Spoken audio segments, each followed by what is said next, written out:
Ce jour dédié pour n'avoir que des brachot de santé, donc des bénédictions de santé, réussite à l'école et réussite spirituelle pour Laura Chana Bat Gemara, Shai Shalom Ben Chana, Ava Chava Bat Chana, Eli Mordechai Ben Chana, et enfin Litel Gemara Bat Chana Bezrat Hashem. Amen.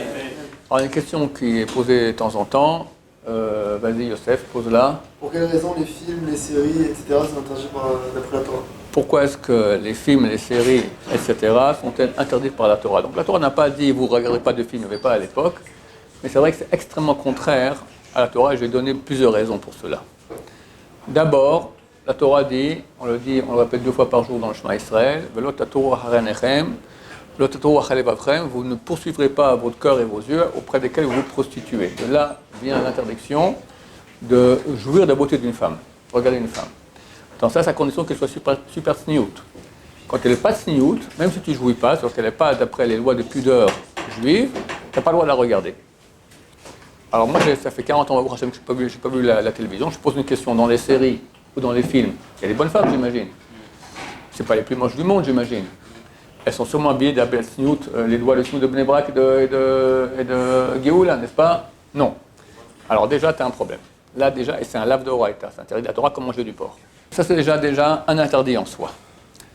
Le deuxième, il faut être dans le Hémet. La vie, elle est très très courte. Très très courte. J'ai bien un aujourd'hui, 60 ans.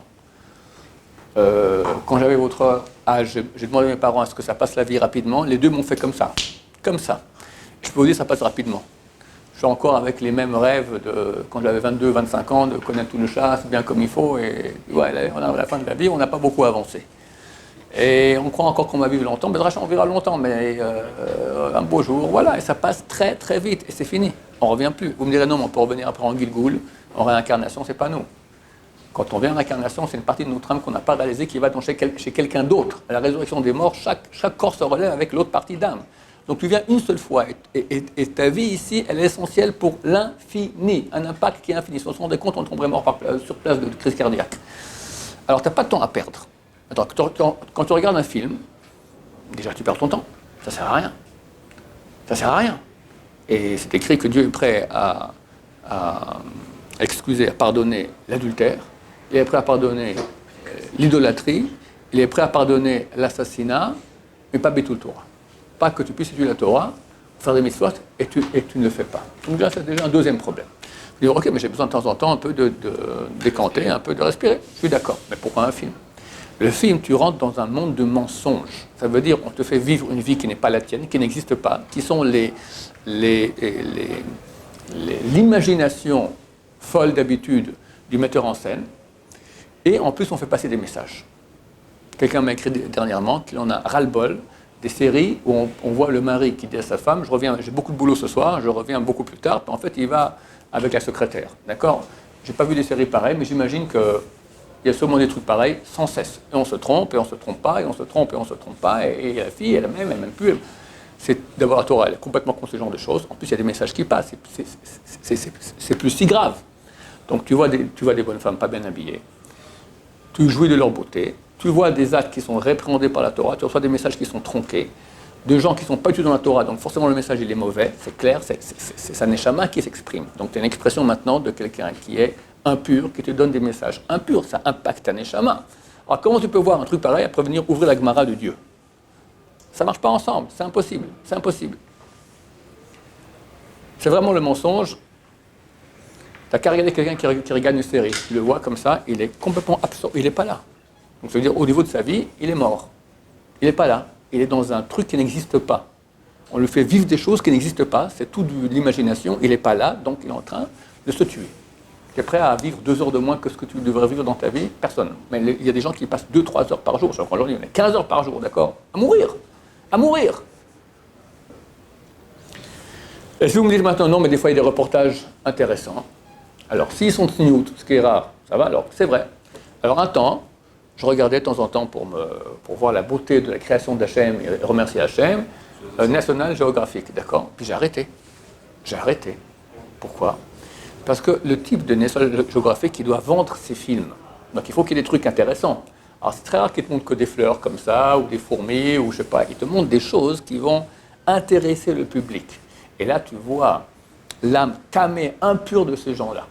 Qu'est-ce qui intéresse le public? Alors moi, je me souviens de 2-3 trucs que j'avais vus. J'avais vu, par exemple, il a montré au nord, on voyait comme ça, je crois, des tas de lapins qui fuyaient comme ça, et un renard qui les poursuit. Moi, je crois qu'ils sont même venus en hélicoptère, ils ont posé le renard, et tous les lapins comme ça. Et ils sont en hélicoptère, et on voit comme ça. Et on voit, ou des brebis, d'accord, je sais pas, elles courent, puis on voit le renard qui court derrière, ou le loup, d'accord, il court, puis elles vont passer. Puis, tac, il va derrière, hein, tac, il arrive, clac. Et là, le film, il arrête. Le gosse qui voit ça, avant d'aller dormir, tu dis, bon, c'est pas grave. Aujourd'hui, c'est plus grave. Tu dis, c'est encore plus grave aujourd'hui. Mais c'est un message de violence. C'est moins grave, je dis. Ah, c'est moins grave aujourd'hui. C'est la vérité, l'animal Ils sont habitués de voir. Mais ça veut dire quoi? Après, quand son copain le dérange en classe, il lui mord le doigt ou il envoie un couteau. Aujourd'hui, on voit tellement de violence. J'ai vu, je me souviens plus, un gosse de 12 ans, et il a vu au moins 500 000 scènes de sexe et 500 000 scènes de violence. Maintenant, ça impacte. Donc, il devient violent. Il devient. Je vais raconter une histoire, vous allez comprendre. J'ai raconté ça déjà. Le Rosh Yeshivat de Yeshivat Or HaChaim, le Rav Reuven Elbaz, il n'a jamais quitté Israël. Jamais. Un jour, il est né à l'étranger, il est né au Maroc, mais après il est venu ici en Israël. Mais il n'est jamais parti en France, en Amérique, etc. Puis un jour, Rav Bloch de la Yeshiva, ça s'appelle le Nisha francophone, l'a convaincu d'aller en France pour faire comme ça une petite tournée de conférences, etc. Il a accepté. Alors Bloch me raconte qu'il est avec lui dans l'avion. Et ils sont en train de parler comme ça. Puis il y a un film qui passe sur le grand écran. Du coup, le Rav il fait comme ça. Alors, qu'est-ce qui se passe? Puis en fait, dans le film, tout à coup, il donne un coup de boxe à l'autre, comme ça. Le Rav, il est habitué à. Il n'a jamais vu des films, il ne connaît pas ce truc-là. Il va tout voir un coup de boxe comme ça, et il sort comme ça, Hachem, il se mord. Bon. Puis après, il continue de. Comme ça, 10 fois, 20 fois, 30 fois durant le voyage, le Rav, il saute comme ça, complètement abasourdi, choqué. Alors, qui est malade, lui ou nous? Nous. Pour nous, ça fait rien. Quoi, il a donné un coup de boxe, et alors? Mais quelqu'un qui est habitué à ne pas avoir de la violence, il est choqué. C'est choquant. Du point de vue de la vérité, du point de vue de la vérité, la Torah interdit de même lever la main sur quelqu'un. Quelqu'un qui lève la main, il appelle rachat. Rachat, il n'est pas sous les doutes. Il ne peut pas être témoin à un mariage. D'accord? Et lever la main à quelqu'un, sans toucher. Rachat, déjà. Mais nous, ceux qui sont habitués à regarder des trucs de violence, c'est pas grave, qu'est-ce qu'il a fait? Sois gentil qu'il n'a pas coupé la gorge, d'accord? Aujourd'hui, on décapite pour un oui, pour un non, d'accord? D'où ça vient, cette violence-là? Les gens sont habitués. C'est plus si grave. Donc, tu vois que ça t'impacte en mal. Je me souviens, j'avais vu dans le cadre du National Geographic aussi un truc terrible, mais ça réussit très bien. On voit des orques, c'est des sortes de poissons entre la baleine et le requin. La baleine, c'est gentil, ça mange que des planctons, d'accord?